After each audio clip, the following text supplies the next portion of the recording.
Un peu de sport maintenant, avec l'histoire du marathon féminin et la légende Catherine Switzer, qui est la première femme à avoir couru le marathon. D'après vous, en quelle année a-t-elle couru le marathon pour la première fois?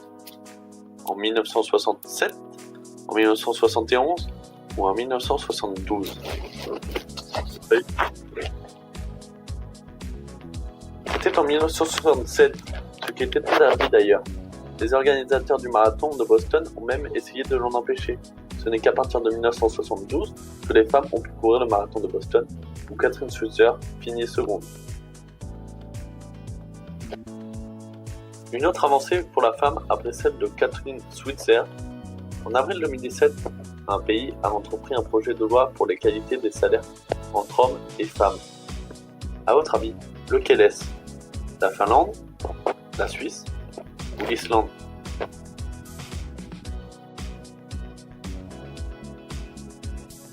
C'est l'Islande qui est d'ailleurs allé au bout de ses idées avec, en janvier 2019, une annonce qu'il serait obligatoire de payer hommes et femmes également, à poste égal bien sûr. Après tous les débats, prises de parole et même clash des candidats, il y a eu les fameux résultats du premier tour des présidentielles françaises. Quel était le réel classement?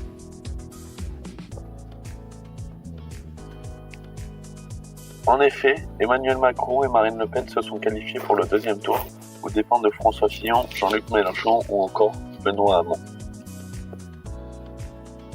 Le gel d'avril détériore et rend inutilisable certains vignobles en Gironde, ce qui est un vrai problème pour les viticulteurs. En avril 2017, un record de détérioration avait été senti par les viticulteurs.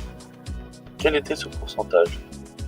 20, 30, 40, 50?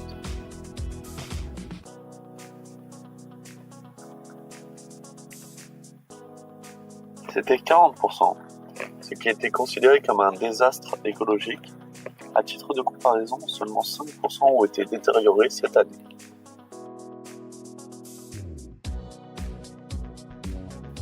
Il y a aussi des décès en avril, notamment celui d'Armand Gatti, célèbre journaliste, poète, écrivain, dramaturge, metteur en scène, scénariste ou encore réalisateur français qui s'est éteint le 6 avril 2017.